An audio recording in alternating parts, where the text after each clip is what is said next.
the British have subjugated the African continent for over 400 years, and these are, neo-colonial enterprises that still exist, like the Commonwealth. I did not see anything common about the Commonwealth.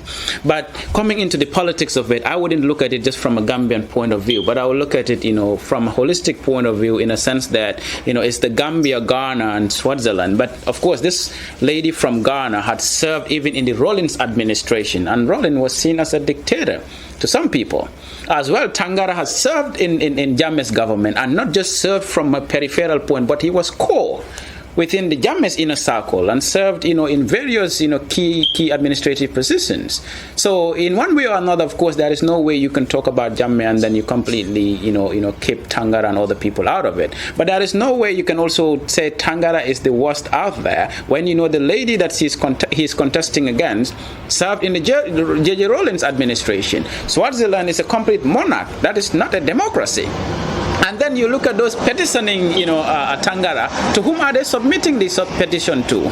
To Paul Kagame, who is actually considered to be a dictator himself. So it's like you're complaining about a dictator who was served by an individual who wants a position, and then you're petitioning him to another dictator. So that defeats common logic and sense to me. But there are of course other people who would always say that so long it's a Gambian, let's support. That's Gambian brotherhood and all that. If a Gambian is in there, of course, well and good. But then personally, I don't think I am very much in support of neo-colonial enterprises. And what I've also seen is that I've not seen government doing enough in supporting Tangara.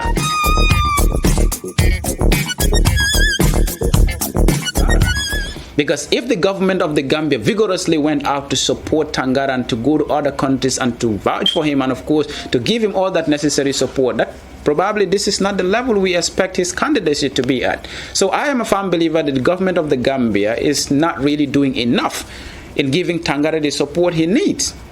And we've seen the president of Ghana coming to Gambia, going to other countries, trying to sell his candidate.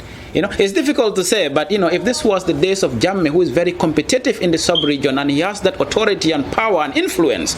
But honestly, I don't think the current government of the Gambia has any influence internationally.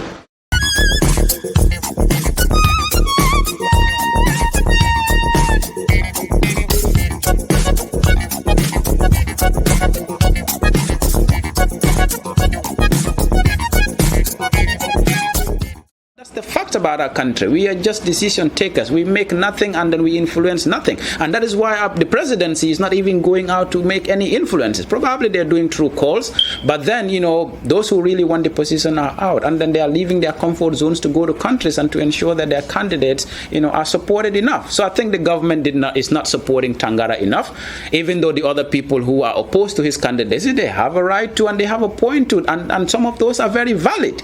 But comparatively, his other co-contestants are more or less not very different from him, or if he is not even better than them, in terms of human rights records and where they're coming from, and then in terms of their contributions to global issues here and there.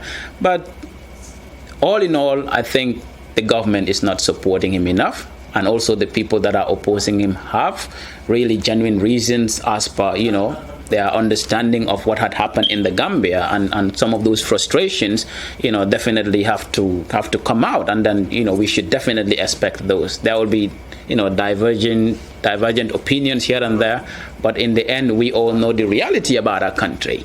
So Tangara is either there. I don't think it's bringing a lot of good to the Gambia, but of course it's a Gambian there, and we will be happy for the person.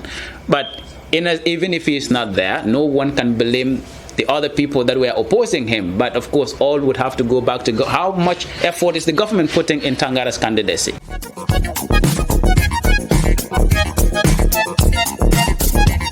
So, and I know the government would definitely wait until if Tangara did not win, and they will turn around and say, oh, all these people were against him. It's our own people that actually, fought against him. But geopolitics is beyond just what we say on the social media. It's about countries. It's about how much influence we possess. But if we are to gauge the Gambia, how much influence do we possess in the international world? I don't see any influence in this government that we currently have.